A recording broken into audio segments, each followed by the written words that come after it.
Hi hello नमस्ते राम राम, कैसे हैं आप सब। आई होप आप सब लोग ठीक होंगे और जितने भी लोग मेरे लिए सपोर्ट कर रहे हैं, हमारे लिए दुआ कर रहे हैं और जो भी हमें अपनी बातों से अपने कमेंट्स से मोटिवेट कर रहे हैं, उनका दिल से शुक्रिया। आप लोगों का एक एक कमेंट, एक एक बात, एक एक वर्ड मेरे लिए तो एटलीस्ट बहुत मैटर करती है, तो थैंक यू सो मच। तो जैसा कि आपको पता ही है, मैंने आपको लास्ट टाइम बताया था कि महिला थाने में हमें बुलाया गया था, तो वहाँ पे हमें नेक्स्ट डेट मिली थी। वो डेट थी आज की, यानी कि 20 फेब। तो हुआ ये कि हमें लगा कि जो केस वहाँ पे उन्होंने डाला है हमारे खिलाफ कोर्ट में, और वो सेम है, लेकिन हमें बाद में पता चला कि वो दोनों डिफरेंट हैं। तो हम लोगों ने तो डिनाई कर दिया था कि हमें कोई पंचायत नहीं करनी है और ना कोई समझौता करना है, ना कोई कॉम्प्रोमाइज़ करना है। हमें लीगली जो भी प्रोसेस होता है वही करना है।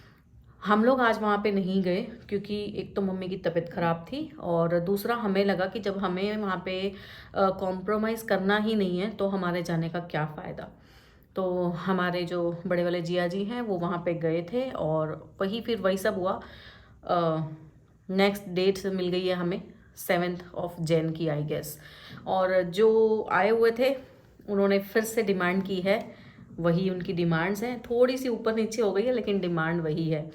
और दूसरी जो सबसे ज़्यादा ऑकवर्ड और सबसे ज़्यादा मेरे लिए तो अच्छी बात है, वो क्या है, उनको वीडियोस से प्रॉब्लम हो रही है।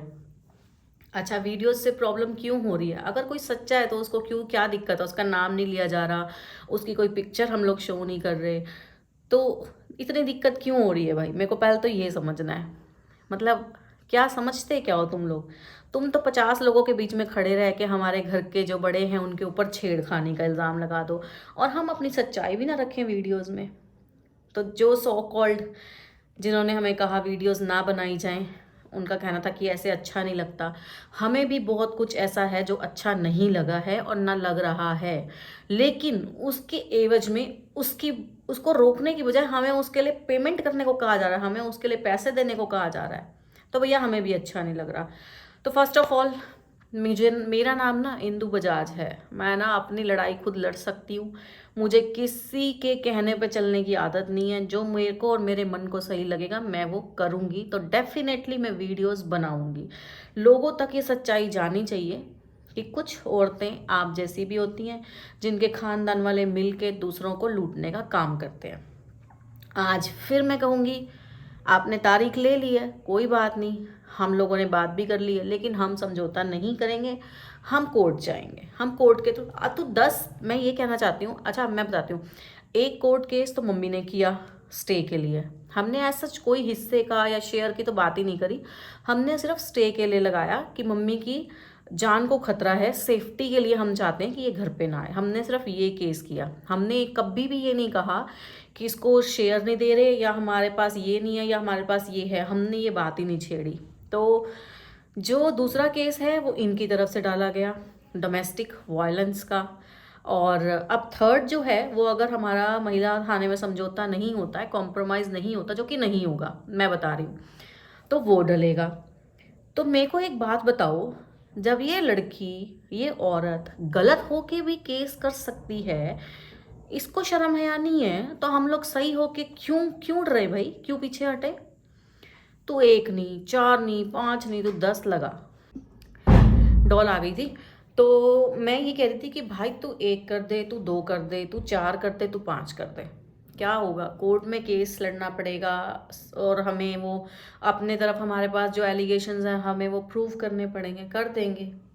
तू बेशरम हो के हम पे केस कर सकती है, तो भाई हम इंसाफ के लिए क्यों नहीं लड़ सकते? अच्छा मैं एक बात और शेयर करना चाहूंगी, मेरे मन में बहुत दिनों से आ रही थी। जब हम लोग महिला इसमें सीनियर सिटीजन सेल में कंप्लेन लगा के आए, वहाँ पे सीनियर सिटीजन सेल में इसके पापा आते हैं, और वो मुझे ना बड़े ही ना, जैसे भोला कोई वो बंदा होता है ना, इतना शातिर इंसान है वो।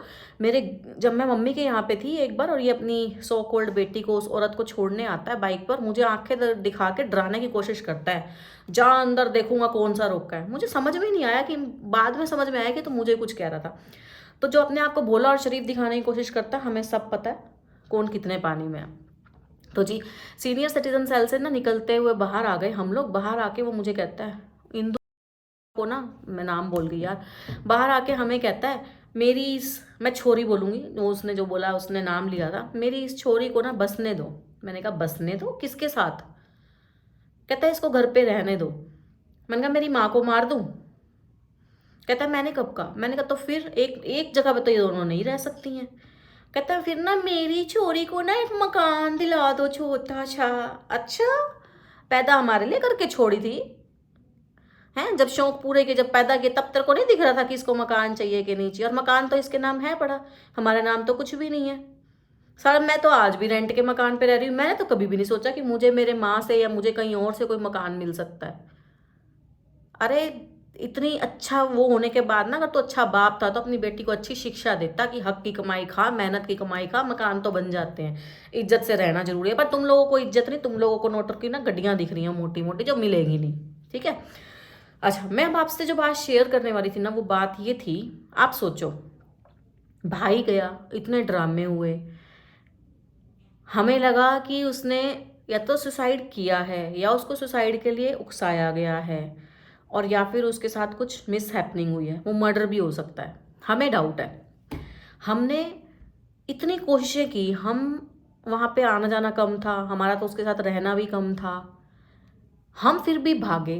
तू तो उसी घर में रह रही थी जो तू अब नोटों की गड्डियों के लिए, प्रॉपर्टी के शेयर के लिए 50-50, 60-60 लोगों को लेके तू भाग रही है। कभी कोई कंप्लेन करा रही है, कभी कोई कंप्लेन करा रही है। तो जाहिल गंवार औरत अपने पति के लिए क्यों नहीं भागी तू उसको इंसाफ दिलाने? तूने तब नहीं देखा कि मेरे पड़ोस में सीसीटीवी फुटेज लगे हुए, मैं निकलवा के एक बार दिखा दूं? तूने तब नहीं सोचा कि मैं एक बार पुलिस कंप्लेन कर दूं? तूने तब नहीं सोचा? अच्छा, तब तेरे घर के क्यों नहीं आए हॉस्पिटल में? मेरे को तो याद नहीं आता, कोई 4-5 बंदे भी इकट्ठे होके आए हो या आके हमसे कहा हो कि कोई बात नहीं सब ठीक हो जाएगा। अब मैं बताती हूँ, इसके बाप और इसकी माँ ने, जब हम रवि को घर ले आए थे, इसका बाप और इसकी माँ मुझे आके कहती हैं हमारे ना बड़े, नहीं रवि ठीक हो जाएगा, क्योंकि रवि ने घर आने के बाद थोड़ी सी इंप्रूवमेंट दिखाई थी। मैंने वीडियो शेयर किया भी था और मैं दोबारा कर दूंगी। उस वीडियो में ना, घर जब जब रवि हॉस्पिटल में था उसको सीजर्स आते थे सेकंड्स के हिसाब से, लाइक ऐसे ऐसे ऐसे, उसकी गर्दन हिलती रहती थी। घर आके ना वो थोड़ी थोड़ी देर चैन से सोने लग गया था। तो इसकी माँ और इसका बाप आते हैं घर पे और हमें आके कहते हैं कि ना हमारे बड़े बुजुर्ग कहते हैं नशा ही नशे को काटता है। मैंने कहा नशा नशे को काटता है मतलब? कहते हैं मतलब ना इसको ना थोड़ी सी अफीम दे दो। I was like what?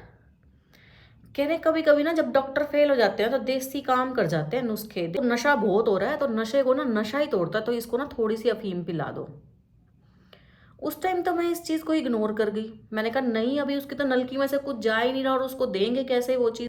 तो हमने उस चीज़ को, तो इन्होंने बोला इसके, इस औरत ने, उसको ना गर्म पानी में डाल के दे देंगे। अच्छा, तो मैं उस टाइम तो इग्नोर कर गई, माइंडसेट वैसा नहीं था, क्योंकि हमें पता था जब डॉक्टर्स अपनी सारी मेडिकेशंस कर चुके हैं, सब कुछ हो चुका है और नहीं फ़र्क पड़ रहा, तो हम लोगों ने उस चीज़ को इग्नोर कर दिया।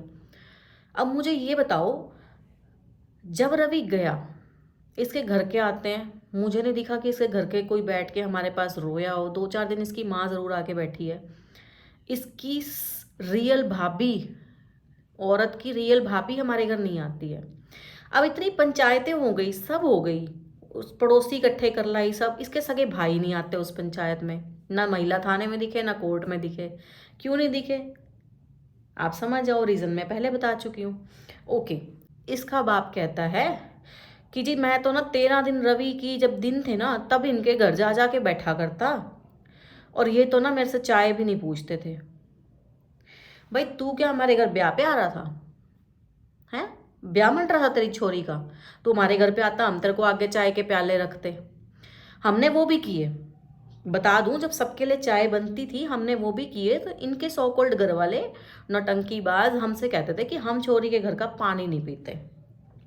उल्टा हम इस औरत से कहते थे कि हमें अच्छा नहीं लगता, हम खाना खा रहे हैं और ये हमारे सामने आके जब बैठते हैं और ये खाना ना खाएं तो हमें अच्छा नहीं लगता, तो तू इनसे बोल दे। तो इस औरत के कहने पे इसके घर के खा पी लेते थे।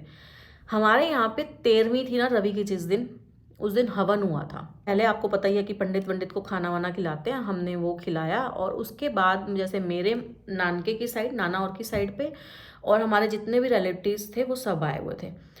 इसके भी बहुत सारे रिलेटिव्स उस दिन 13वीं वाले दिन आए थे। हमें लगा था कि वो लोग शायद पंचायत करेंगे।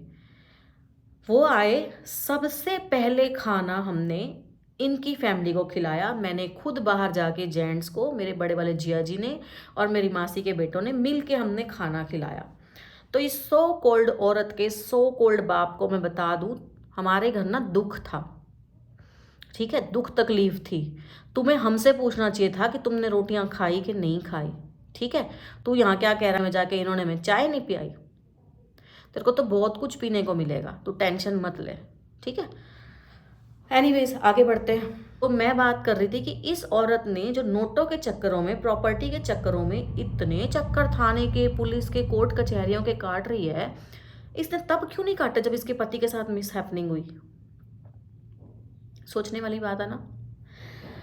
क्योंकि इसको अपने आदमी के जाने का दुख नहीं है, इसको ये दुख है कि मेरे को 10 लाख नहीं मिलेंगे।